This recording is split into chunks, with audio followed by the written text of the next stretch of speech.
Tokyo's first drive-through coronavirus test center was launched this week, as Japan ramps up efforts to prevent its medical system crumbling under the growing weight of new infections. The city Yokosuka, south of the capital, is starting walk-through testing on Friday, the first of its kind in Japan, in which samples will be taken by a medical worker stationed in a phone booth-like protective box. The launch of the time-efficient tests, which have already been put in place in countries such as neighboring South Korea, follow criticism from medical experts over the limited access in Japan to PCR polymerase chain reaction swab tests.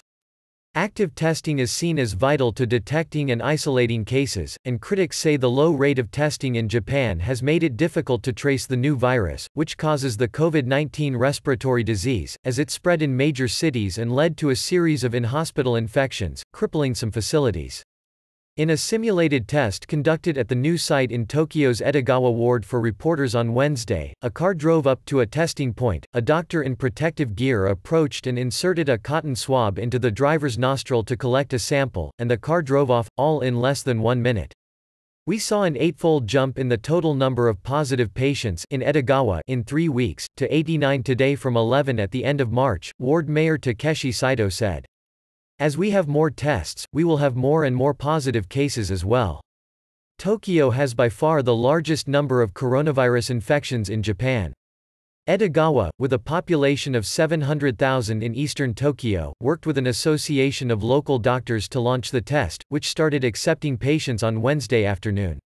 Meanwhile, Yokosuka, a port city on Tokyo Bay, opted for the walk-through test that offers better protection to medical workers.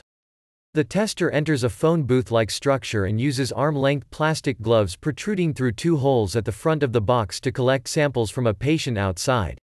Drive-through tests can be done more easily. But you need to wear full protective equipment, and working in it for just an hour saps your physical strength, Hikari Takamiya, deputy head of the Yokosuka Medical Association, told reporters on Thursday. As virus clings to the surface of protective gear, you run the risk of getting infected when you take it off after finishing your shift, fighting off fatigue. Nearly 300 new coronavirus infections were reported across Japan on Thursday, taking the total number to 12,286, with 308 deaths recorded, public broadcaster NHK said.